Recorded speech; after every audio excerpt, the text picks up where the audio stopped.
second. Then you look on the floor. We'll give us... Hey, yo, Power's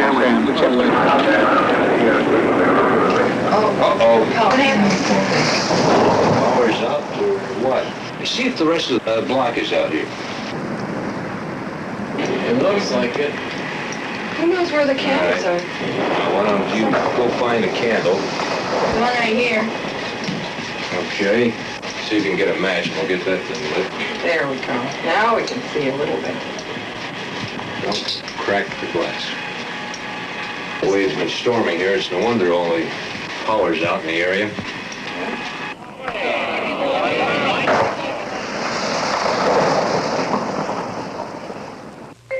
When winter scourged the meadow and the hill, and in the withered leafage worked his will, the waters shrank and shuddered and stood still, then built himself a magic house of glass, iris with memories of flowers and grass,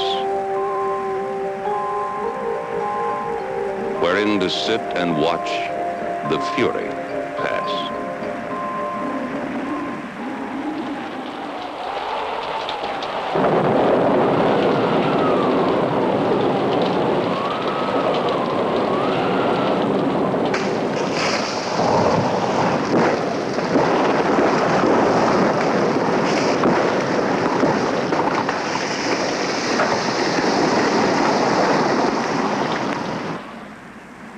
What made this the big storm that it was, and I think, without a doubt, one that has caused the heaviest damage in our company's history, it's been the widespreadness of it.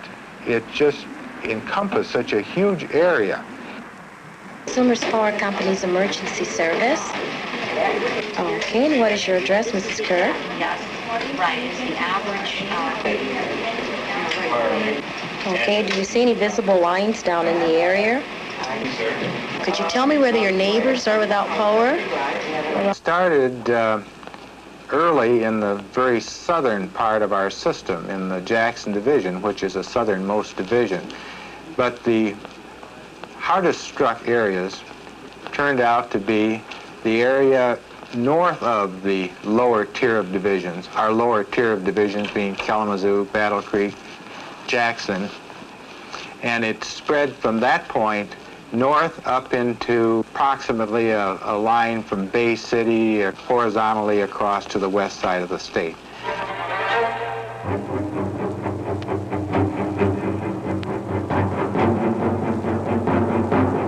Put a hole through the roof, and I was standing right in the doorway when it happened, so needless to say, I was a little scared.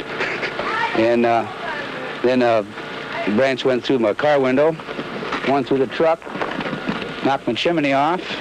I was born and raised 2 miles east of here, and I'm 56 years of age, and that's the first time this has ever happened.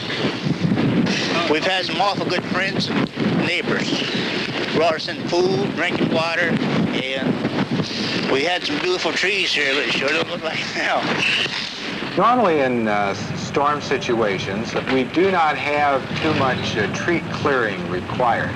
But in this particular storm, the tree trimming operation became as important as the line operation because there was so much tree damage, so many limbs on the line, so many limbs conflicting with the line so that they had to be cleared before the lines could be restored, that they were absolutely essential.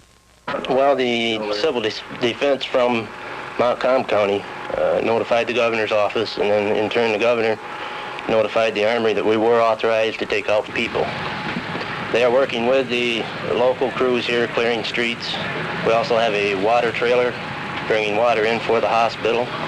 We have an emergency vehicle working with the Red Cross.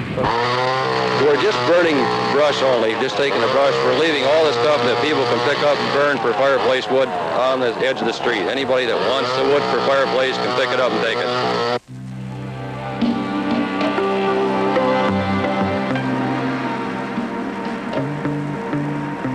There are some places where the poles and cross arms have been totally obliterated. There just aren't any. They're gone. And we've got one 46 kV line that we've got 14 poles down, and these are 65 to 70 foot poles.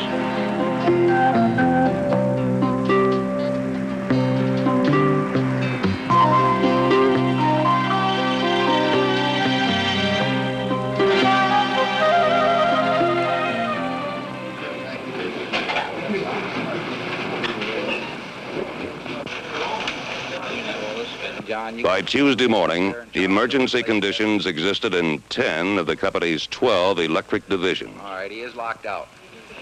All right, get that regulator non-auto and get her closed up and ready to energize from Reichert there, and we'll give her a test. Can you get any other switches open on the line that you know of? Iced up all the way up. Okay, well, let's put a test on her from Reichert and see if that fault cleared itself. All right, we'll wait to hear from you. Across the division boundary right up there. The Electric Transmission and Distribution Storm Center was busy coordinating the movement of crews from one division to another. Take that, we got a lot of trouble over in the fringe already, and they're talking about 3 Gary Martin? Yes, I got these 3 of them right here. 146, 147, 148. Further down the line down there. Jim, would you take your crew over to Myers Lake and 12 Mile Road? We have a report of 9 spans of primary down, 2 poles down also, and there's a line fuse at 12 Mile Road and 131, a 65 amp east going. Check that out, please. Check the map there. I was thinking that this area... He'll get a hold of Steve Sorrell and then I'll get back with you. It looks like this whole line is down. This intersection east was part of the problem. See a light flashing. Bob, Snyder, your message is check switcher by land phone, over. Patrolled this morning and went north and west,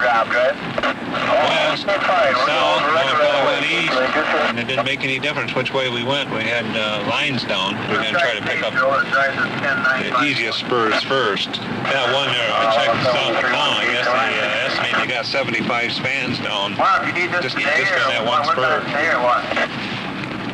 Tower 10951, come in, Don. We were aware enough of the damage that was being done to realize that we might not be able to take care of all the problems with our own people. We started contacting electrical contractors who normally do work for us. Also, at the same time we were doing that, we were sending out inquiries to electric utilities in surrounding states with whom we have mutual assistance pacts. A total of 245 more utility company personnel are en route to the Consumers Power Service area and will arrive later today and tonight. They will bring the number of outside personnel assisting company personnel to more than 900.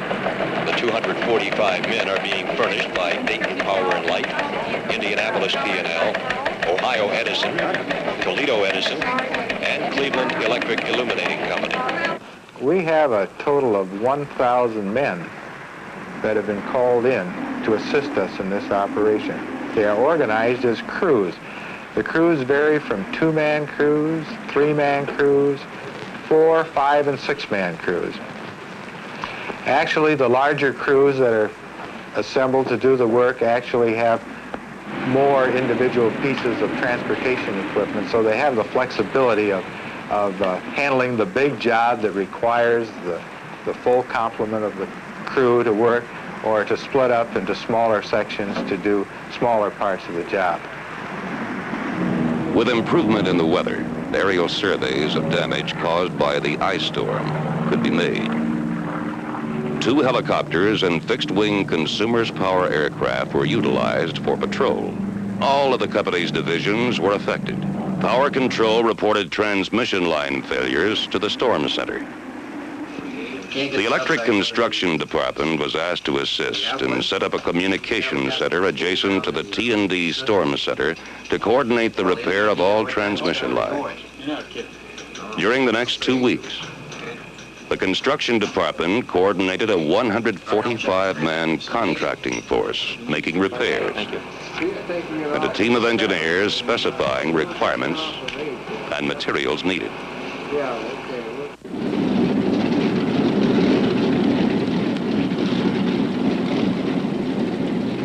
We've had planes around the system picking up material from the airports and flying them right into our system. And we've had a salesman I know of that has his own plane, and he took it upon himself to take his own plane to fly to the factory, pick up material, and deliver it into Jackson. So that We've set up 2 people that do nothing but log the volume of requests that we have for material in the system and the material that we have arriving. And within minutes after it's arrived, it's put on a truck and shipped back out to clear whatever the demand is. We also have another individual that does nothing but sit on a telephone and take the requests from the divisions and track that all the way through this procurement process to assure that whatever the needs are out in the division are entirely met. And what the purchasing department is doing is going to the vendor and finding the amounts that we can get from them and getting it shipped into here. And finding new vendors and other sources of material all over the United States that we can get in here in a matter of hours. We have trucks arriving here by the fleet. Okay, it's a second exit there. We go north, we go to the second exit. We go eastbound on Parnell Road. We'll see a big building, T&4. Really appreciate that. We're going to be on a site and listening. Purchasing tells me that they've made arrangements with several vendors where they have gone into production to just produce material for Consumers Power Company. And as fast as it comes off the line, it's literally spun on the back of a truck and brought in. Yes, I had a tally. This was through noon on Saturday, and up to then, I had placed on order better than $500,000 worth of cable. In one particular service drop cable, our normal annual usage, what we predicted for 76, was in the neighborhood of 2,800,000 feet. For this emergency alone, we ordered and had shipped in 2,600,000 feet. One particular supplier on cable just pulled all production out that he had scheduled for the plant and ran strictly Consumers Power Company for 24 straight hours. The important part of this whole thing is to keep the crews supplied with material so that we can get the lights back on. Normally it's quite easy. As a storm progresses, however, you find that you have conditions such as muddy areas you can't get into, or iced wires that you put them up and they fall right back down. The first couple days of this was a matter of hardly recognizing a step forward, yet there was an awful lot of work done. It's a very frustrating task because there's not much headway made. But it definitely is very hazardous out there. Trying to walk on 2-inch thick ice and the ultimate danger of accidental electrocution and shock. It's always there. You've got men in here that are taking their lives in their hands. The men that work for Consumers Power Company are required to wear rubber gloves and rubber sleeves that come right up to there. Tuesday night, we had the crews working just after dark. The ice was still forming. The trees were coming down around the crews when we were trying to fix the lines, and they'd put 2-3 spans up, and straight behind them, maybe a tree come down and take a whole block. We're done out of this little job you give me here last. You call the stock room, put up the material for me. Oh, say 8-10 arms, pins, insulators, braces, about 1,000 feet of wire. We'll get that in the morning. The boys are dog tired. They've been working about 20 hours. They like to get a little rest. I think I'll bring them in, have something to eat.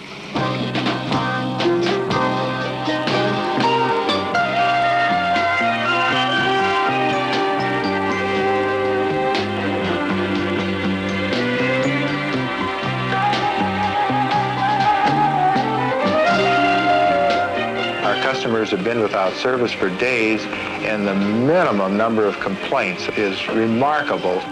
Thursday night when I went home, I was planning on taking the family to a motel. So when I got home and found the power was back on, I was pretty happy about it. Well, I feel that Consumers Power went about and got everybody's power back on very rapidly for the amount of damages that they had. Everybody's been real nice down here, especially the customers. They're without electricity, yet they're still offering you coffee. It was the worst ice storm in Michigan's history. Damage costs ran into tens of millions of dollars. 300,000 customers of Consumers Power were left in the dark. More than 4,000 individuals were involved in restoring service to those customers. More than 100,000 highway miles were driven.